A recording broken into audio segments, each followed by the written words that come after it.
Hello student, आपका है question number 5। Statement आपको खुद से लिख लेनी है अपने मैथ में से नोटबुक के अंदर। क्या कहा गया है? किसी कक्षा में चार मित्र बिंदुओं ए बी सी और डी पर बैठे हैं, यानी कि चार मित्र हैं। एक ए हो गया, एक बी हो गया आपका, एक सी हो गया और एक डी हो गया। तो चार अलग अलग स्थान पे बैठे हैं और इसमें हमने देख लिया है चित्र में, इसने बोला है चंपा और चमेली कक्षा के अंदर आती हैं, यानी कि ये कोई कक्षा है। तो चंपा और चमेली दोनों क्या आती हैं? कक्षा के अंदर आती हैं। और कुछ मिनट तक देखने के बाद चंपा चमेली से पूछती है कि जो चंपा है वो चमेली से बोलती है कि क्या तुम नहीं सोचती हो कि ए बी सी डी एक वर्ग है? तो चंपा कहती है कि ए बी सी डी एक वर्ग है। चमेली इससे सहमत नहीं है। चमेली क्या बोलती कि नहीं, यह कोई वर्ग नहीं है। दूरी सूत्र का प्रयोग करते हुए, यानी कि हमें डिस्टेंस फार्मूला लगाकर क्या करना है, बताइए कि इनमें कौन सही है, चंपा और चमेली में से कौन सही है, हमें ये बताना है। तो चंपा ने क्या कहा था कि ये क्या है, स्क्वायर के अंदर है। स्क्वायर के अंदर होते हैं तो स्क्वायर की प्रॉपर्टी होती है आपके कि चारों भुजाओं की जो लेंथ होती है वो क्या होती है, इक्वल, यानी कि sides of all sides are equal, length of all sides are equal, यानी कि लंबाई किसकी, सभी भुजाओं की क्या होती है, बराबर। और जो डायगोनल होते हैं ना स्क्वायर के, जो शॉर्टकट रास्ते होते हैं वो भी क्या होते हैं, लेंथ में इक्वल होते हैं। तो सबसे पहले हम इस डायग्राम को ऑब्जर्व करेंगे तो देखिए यहाँ पे क्या आएगा कि ये हो गया हमारा एक्स एक्सिस, ये खड़े वाला होता है वाई एक्सिस। तो एक्स में ये बिंदु ए किसके सामने है, यानी कि ए बिंदु में एक्स किसका है, 3 का। वाई का कौन सा पार्ट है, 4। तो पॉइंट बन गया आपका 3 4। बी का देखेंगे तो एक्स का 6 है, वाई का कितना है, 7 है। सी में देखेंगे तो एक्स का 9 है और वाई का कितना है, 4। डी का देखेंगे तो आपका एक्स का 6 है और वाई का कितना है, 1 है। तो देखिए it can be observe that, यह देखा गया कि बिंदु ए जो है, बी है, सी है और डी है, जो चारों फ्रेंड हैं उनकी पोजीशंस को बता रहे हैं। यह देखा जा सकता है कि बिंदु ए बी सी और डी चारों दोस्तों की अवस्था है, यानी कि जो उनकी पोजीशन है वो। तो ए बी के अंदर देखेंगे तो ए पॉइंट ये है, बी ये है, यानी कि ए और बी। तो x1 y1 किससे आ जाएंगे, ए से x2 y2 आ जाएंगे आपके बी से। और डिस्टेंस फार्मूला आपका क्या था, बी x2 माइनस में x1 प्लस में क्या था आपका, x2 माइनस x1 और उसका होल स्क्वायर प्लस में y2 माइनस में y1 और उसका होल स्क्वायर। तो x2 की जगह 6 है, वह x1 की जगह 3 है, तो 6 माइनस 3 का होल स्क्वायर, 7 माइनस 4 का होल स्क्वायर, यहाँ से 3 रह गया तो यहाँ से भी 3 रह गया। 3 का स्क्वायर 9 होता है, 3 का स्क्वायर 9, 9 और 9 18। 18 को सोल्व करोगे 3√2। इसी प्रकार से BC में देखोगे, यानी कि B में x1 y1, C में क्या हो जाएगा आपका x2 y2, ये वैल्यू लिखोगे आप और आप क्या करोगे, फाइंड आउट कर दोगे BC की लेंथ, जो कि क्या आ जाएगी 3√2। इसी प्रकार से CD में देखेंगे तो C में x1 y1, D में क्या हो जाएगा x2 y2। तो ये होने के बाद हमारा फॉर्मूला अप्लाई करेंगे तो हमारे पास क्या आ जाएगा, √18, जो किसके इक्वल होगा, 3√2 के। फिर AD में A वाले पॉइंट आपके x1 y1, D वाले पॉइंट हो जाएंगे x2 y2। फार्मूला अप्लाई कर देंगे, आंसर आ जाएगा 3√2। फिर हम देखेंगे डायगोनल। डायगोनल कौन से होते हैं आपके, AC और BD, यानी कि जैसे कि कोई भी आकृति हो, डायगोनल कौन से होते हैं, जो शॉर्टकट रास्ते वाले होते हैं। तो ABCD, तो शॉर्टकट कौन सा है इसमें, AC है और BD है। तो AC में देखेंगे तो A वाले पॉइंट हो जाएंगे आपके कौन से, x1 y1, और C वाले जो पॉइंट होंगे वो आपके कौन से हो जाएंगे, x2 और y2 के पॉइंट हो जाएंगे। A से फाइंड आउट करेंगे 6 आ जाएगा। इसी प्रकार से BD में B वाले पॉइंट x1 y1 और D वाले पॉइंट x2 और y2 वाले पॉइंट हो जाएंगे। आपका फार्मूला अप्लाई कर दोगे तो आपका क्या आ जाएगा, 6 आ जाएगा, सोल्व करोगे तो इसमें हमने देखा कि ऑल साइड्स जो थी वो इक्वल है लेंथ में, डायगोनल हैं उनकी भी लेंथ क्या है, इक्वल है। अगर सभी साइड बराबर हों और डायगोनल इक्वल हों तो वो किसकी प्रॉपर्टी होती है, आपकी स्क्वायर की।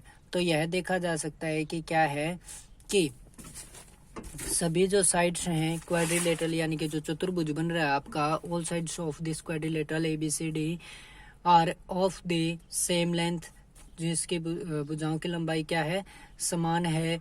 Also the diagonal are of the same length, और जो विकर्ण है वो भी क्या है, डायगोनल को हिंदी में क्या बोलते हैं, विकर्ण।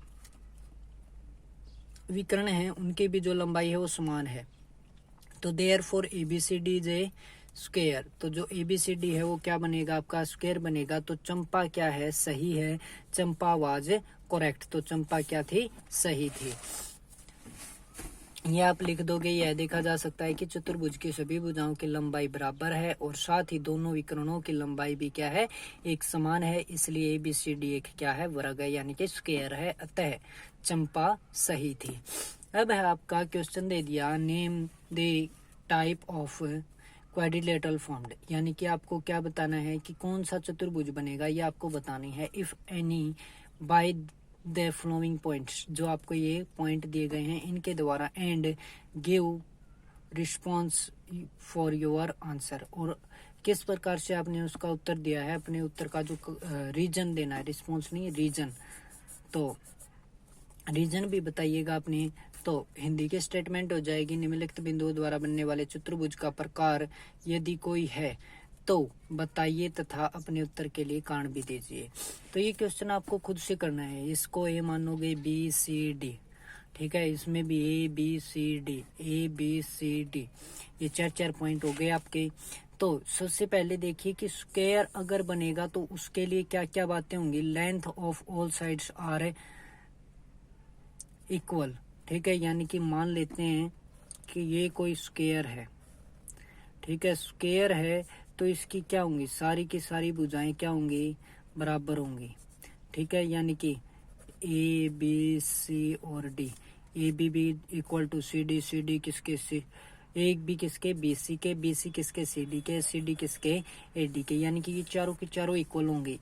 और फिर क्या है, length of diagonal are equal, तो लेंथ डायगोनल की कौन सी, AC और BD। तो हमें क्या देखना है इसमें, अगर स्क्वायर होगा तो क्या बातें होंगी, AB किसके इक्वल, BC के, BC किसके इक्वल, CD के, और ये किसके, AD के। फिर दूसरी बात, AC और BD क्या होगा, इक्वल होगा, ठीक है। अगर तीनों जो सम है ये, इनमें से क्या है, अगर ये वाली प्रॉपर्टी आई कि चारों की चारों साइड बराबर, ठीक है, और डायगोनल भी बराबर, तो वो क्या होगा, आपका एक स्क्वायर यानी कि वर्ग बनेगा, ठीक है, यानी कि विकर्णों की लंबाई बराबर हो, सभी भुजाओं की लंबाई एक समान हो, तो वो क्या बनेगा, वर्ग यानी कि स्क्वायर। अब है रेक्टेंगल यानी कि आयत।